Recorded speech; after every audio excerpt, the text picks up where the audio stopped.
Ay manalangin. O Diyos, aming Ama, muli kaming malapit sa inyo, dumudulog ang inyo pong pagkilos sa amin sa gabing ito, sa tulong ng banal na Espiritu siyang magbibigay ng linaw sa amin, sa aming aralin. Ito'y magbigay ng papuri sa iyong dakilang pangalan. Ang aming dalangin kay Kristo Jesus. Amen. So tayo na sa 2 Corinthians chapter 2, verses 5 to 11. So sabi diyan sa New International Version, if anyone has caused grief, he has not so much grieved me as he has grieved all of you to some extent. Not to put it too severely, the punishment inflicted on him by the majority is sufficient. Now instead, you ought to forgive and comfort him so that he will not be overwhelmed by excessive sorrow. I urge you therefore to reaffirm your love for him. Another reason I wrote you was to see if you would stand the test and be obedient in everything. Anyone you forgive, I also forgive. And what I have forgiven, if there was anything to forgive, I have forgiven in the sight of Christ for your sake, in order that Satan might not outwit us, for we are not unaware of his schemes. Yeah. So, sabi ko nga sa mga nakaraan nating pag-aaral is that nagkaroon ng time na sumulat si Apostol Pablo ng isang matinding sulat at maaaring ito ang kadahilanan. So dito makikita natin na ang tinutukoy ni Apostol Pablo is about yung forgiveness. So nung unang sulat ni Apostol Pablo sa mga taga-Korinto ay nagkaroon doon ng isang issue tungkol sa unrepentant immorality ng isang nagsasabing siya'y kasapi sa iglesia, pero sabi ni Apostle Paul, dahil matindi ang kasalanan na yan, alisin niyo siya sa iglesia. So isa ito marahil doon sa tinutukoy ni Apostle Paul. Kasi wala kasing binanggit dito si Apostle Paul. So ang haka-haka ng mga scholar is maaring ito yung kadahilanan. Or meron talagang yung ating ang inaaral na may mga nag-o-oppose sa Apostol Pablo patungkol sa kanyang pagiging apostol at sa kanyang pagiging masasabing yung kanyang kredibilidad ay kine-question. Kaya't dito ay sumulat si Apostol Pablo ng kanyang severe letter at kanyang dinipensahan ng kanyang sarili at maaring nagrepent ang taong ito na tinutukoy ni Apostol Pablo matapos na siya ay kumbaga in a way parusahan. Sabi nga dyan, if anyone has caused grief, he has not so much grieved me as he has grieved all of you to some extent. So sabi niya, mukhang patungkol ito sa kasi naapektuhan si Apostle Paul. Pero more so sa iglesia kasi nga medyo nadamay ang buong iglesia. Okay? But sabi nga, yung punishment na yan sa verse 6, inflicted on him by the majority is sufficient. So kung ano man yung ginawa nilang punishment, maaring kung ito yung immoral na tao dun sa 1 Corinthians 5:1-11, in-excommunicate nila o dinisfellowship nila itong taong ito. Now, kung ito ay isang oposisyon na kine-question ang kredibilidad ni Apostle Paul, ay maaaring binigyan lang siya ng disciplinary action at dahil dito siya ay naisang tabi at nagkaroon siya ng pangamba sa kanyang pananatili, maaring dun sa iglesia or talagang physically na overwhelm siya, emotionally na torture siya. Kaya ang sabi ni Apostol Pablo is, I urge you therefore to reaffirm your love for him. Ibig sabihin, kung natapos na yung discipline, then ibigay nyo na yung tamang pagmamahal dahil siya ay nagrepent sa kanyang maling nagawa. Okay? So, yan. So, tapusin na kung ano man yung penalty at reaffirm niyo yung pagmamahal at ituring siya muli na kapatid sa Panginoon. So, makikita natin dyan na ano ba ang kadahilanan. Patawarin nyo na, sabi nga. Kung ano man ang nagawa niyang kasalanan. Kung napatawad niyo siya, then ako mismo, sabi ni Apostol Pablo, ay pinatawad ko na rin siya. At kung napatawad ko na siya, kung meron man mga bagay-bagay na kailangan patawarin siya, then, sabi nga, pinatawad ko na siya sa harap ng Panginoong Hesus para sa inyo bilang isang iglesia. So that, sabi nga sa verse 11, in order that Satan might not outwit us, for we are not unaware of his schemes.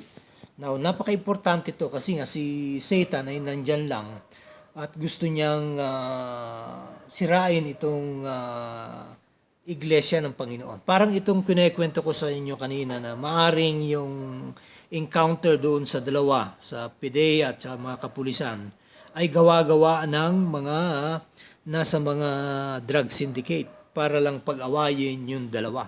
So parang sa iglesia ay ganun din. Si Satan, kanya ng kanyang trabaho.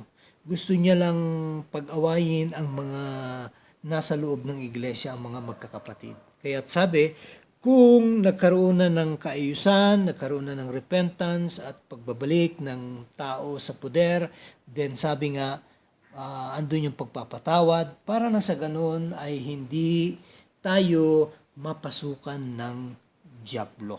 Now, okay. Having said that,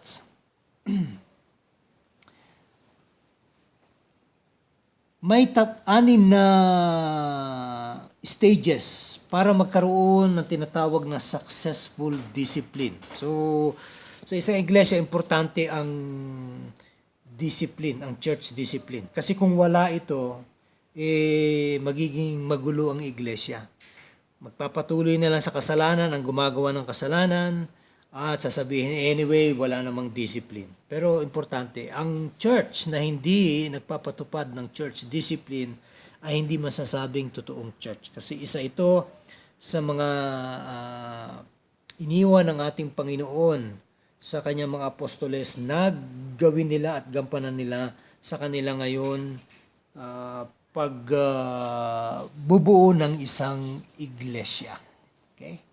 So, ang una dyan, makikita natin is that yung pag-identify sa maling gawain.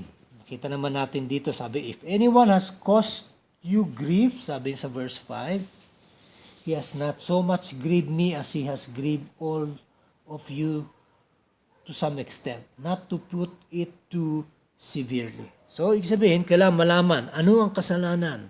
Okay? Kailangan merong talagang pagpapatutuo doon sa kasalanan. Hindi pa pwedeng hearsay lang. Okay? Hindi pa pwedeng sa loob ng iglesia mananaig yung gossip. Okay?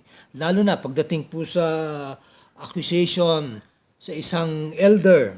Ano sabi ng Bible sa salita ng sa isa sa mga epistles ni Apostol Pablo, sabi nga ay kailangan may 2 or 3 witnesses. Kung meron kayong accusation sa isang elder, kailangan merong at least 2 o 3 na mga saksi na magpapatunay na may ginagawang mali ang elder na to. Okay? So case in point, yung very very fluid pa na lumabas yung scandal nga ni Ravi Zacharias. Now, si Ravi Zacharias sarili niyang ministry, nakapangalan sa kanya, pero makikita natin na parang hindi na nasunod itong ganito na dapat meron at least kumbaga 3 witnesses, pero parang tahimik yung mga nasa loob ng RZIM, okay, yung Ravi Zacharias International Ministries, na for all these years na lumabas na yung issue 2016 pa lang,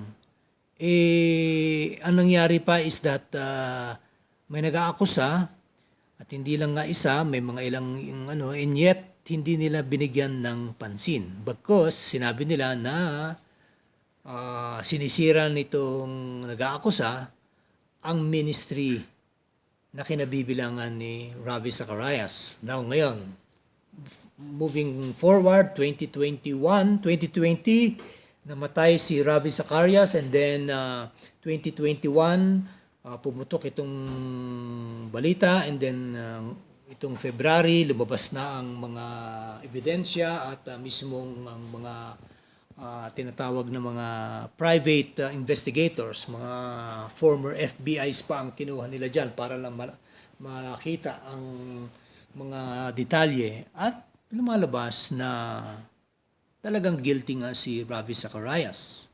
Kaso lang, hindi niya na madidepensa ang sarili niya at hindi niya na may papaliwanag ang sarili niya sapagkat siya ay patay na. Okay? So, babalik tayo doon. Sa isang akusasyon para sa isang elder, at least merong 2 o 3 na magpapatunay. Kasi kung wala, ay ibig sabihin, hindi natin pwedeng itaas. Kasi kailangan talaga meron magpapatunay para lang maimbestigahan. Okay? Kung nag-iisa lang siya, kailangan yung nag-iisang yon masabi niya sa isa pa at pwede ngayon nilang ipaabot sa liderato ng iglesia. Okay? Para at least magkaroon ng initial na investigation. Pero kung hearsay lang ang pagbabatayan, medyo mahirap na pakinggan. Okay? So yan, number 1, yan ang una, kailangan malaman kung ano ang kasalanan. Pangalawa, ano yung ipapataw, sabi nga na parusa na mismong ang buong iglesia ang siyang magpapatupad. Okay? Hindi lang yung mga leaders, kundi ang buong iglesia, kasi kukunin na yung buong iglesia kasi nga ito'y papunta na doon sa punto na kung saan ay i-disfellowship na ang isang nakagawa ng kasalanan. Kung unrepentant ito, ayaw talagang magsisi at naapektuhan na buong iglesia, nasisira ng samahan, well, kailangan gawin ito. Okay? Pero kung yung mga minor lang, ay hindi na po kinakailangan pang paabutin pa sa buong iglesia. Kung sino lang yung mga may mga issue, then pwedeng dun na, maayos na. Parang sa barangay. Hindi na natin dadalhin sa korte, sa barangay lang muna. At kung dun sa barangay maayos na, then okay. Parang ganun din po dito. Okay, so kailangan ngayon nung ano yung parusang ipapataw. Church discipline, anong klase? Mare-reprimand lang siya or siya ay kumbaga matitigil sa mga kanyang halimbawa inahawakang ministry, or kung unrepentant, then sabi nga may stages yan, naabot pa yan ng mga ilang mga usapan, and then dadalhin sa church. At pag sinabi na sa church at yung church aabutin yung taong yan ay ayaw pa rin mag-repent, then mauwi na sa disfellowship.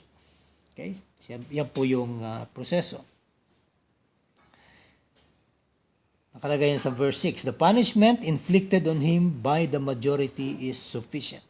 And then 3. Pain or grief which the wrongdoer suffers. Okay? Sabihin, kapag ka yung ongoing na yung pinapatupad na punishment and medyo emotionally naapektuhan din yung mismong gumawa ng kasalanan, then kailangan din matingnan yung issue na yon. And kung sakasakali naman na yung buong iglesia, ano naman yung kanilang nararamdaman doon sa kanilang ipinataw na parusa. Okay? Kung dumating sa punto na nakakausap na nila yung tao at nahimasmasan na at nakikita niya na siya nagkamali, Siya nagkulang at ngayon gusto niyo nang bumalik, magsisi. Then, sabi nga, eto na yon. Kailangan na ngayon na siya ay ibalik. Okay? Yon. Okay? Yan ang sinasabi niya. So, paano makikita yung pang-apat na stage kung makita nyo na repentant na yung tao. Yan ay ini-imply din yan dun sa verse 6 na ibig sabihin sobra na yung parusa, naramdaman niya na yung kanyang ginawang kasalanan, then sabi nga, pwede na natin siyang ibalik. So, kailangan yung repentance, hindi lang salita yan, kundi godly sorrow. Okay? Talagang nagsisisi siya, inamin niya talaga. At yan, nakita nga natin yan sa verses 7. Okay? Kaya tayo ngayon ay magpapatawad at atin siyang i-comfort. At para nang sa ganun, ano man ang nararamdaman niyang emotional stress ay maaaresto at mapapalitan ito ng affirmation o pagmamahal ng mga kapatiran sa loob ng iglesia. Okay? Hindi tayo yung nagtatanim ng galit. Wala po dapat Kristiyano na magtatanim ng galit. Kahit pa makita natin kung anong klase ang kasalanan na yan. Maaring magagalit tayo dun sa kasalanan, pero kung repentant naman yung tao, ay kailangan natin siyang patawarin. Okay? Now, kung ang kaso niya is may koneksyon na kinakailangan ang korte ng isang bansa, isang bayan ang siyang maglilitis, then kailangan niya pa rin harapin yon. Kagaya po nung kaso ng halimbawa mga pedophilia. Okay, halimbawa sa loob ng iglesia may napatunayang may mga kumbaga kasalanan ng pedophilia, ang pedophilia sa batas is a crime. So hindi lang natin basta papatawarin siya sa loob ng iglesia, pero dapat pananagutan niya rin yung kanyang kasalanan sa batas. Kaya siya rin ay haharap doon. So kung may mga bata at ang mga magulang nito ay mag-file ng kaso, hindi tayo haharang. Okay? Ang iglesia hindi haharang, hayaan natin na mangyari yan. Tayo, kung siya'y repentant, napatawad natin siya, pero kailangan niya pa rin harapin yung mga issue laban sa kanya. Okay? So, yan. And then, sabi nga panglima, pag nag-repent yung tao, then tayo bilang isang iglesia ay dapat handa na magpatawad. Yung forgiveness. Yan. 7 and verse 7 and verse 10. Nakalagay dyan. Okay?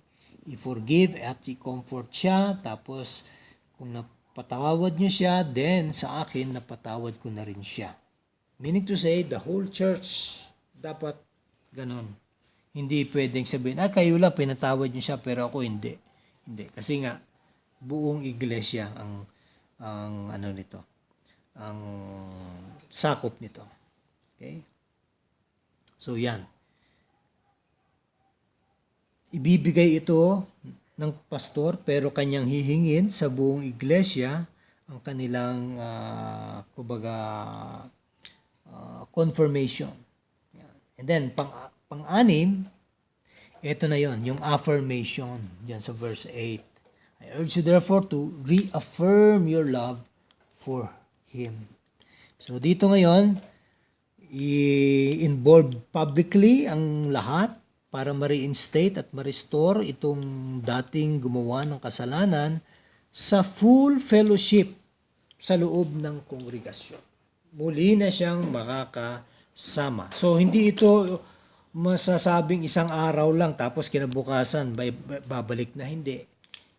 Ibig sabihin yung span between doon sa nagkasala siya at nung siya ay dinisfellowship hanggang siya ay mag-repent, hanggang siya ay maibalik, maaring months or even years pa to. Okay? Kaya hindi ganun kadali ang ma-disfellowship. Pag na-disfellowship ka, hindi ka basta-basta makakabalik kaagad. Okay? Unless talagang maipakita mo that you are truly repentant with godly sorrow at nakita mo na ikaw talaga yung mali at gusto mong ayusin ang iyong buhay. Okay? So dito, sabi nga, ginagawa natin ito para nang sa ganon hindi tayo mapasukan ng dyablo. Kasi ang dyablo, nandyan lang siya. Pag alam niyang pwede kong hatiin or gibain o sirain o gawing miserable ang buhay ng iglesyang ito o ilan sa mga taong ito, kaya niyang gawin yan. Bakit? He's a very cunning individual. And yan din naman kasi ang trabaho niya. He is the accuser of the brethren. Sabi sa book of Revelation, he accuses the brethren day and night. Okay, so kailangan mag-ingat tayo doon sa mga eskema ng ating kaaway, at yung kaaway natin ay walang iba kundi ang demonyo. Okay, so naway nakita nyo ang kahalagahan po ng pagpapatawad, at the same time ang kahalagahan ng church discipline, and likewise ang kadahilanan bakit kailangan natin gawin ito para nang sa ganon hindi tayo pasukan ng dyablo. So hanggang dito na lang po tayo. So tutuloy natin ang ating aralin bukas. So magandang gabi po sa inyong lahat.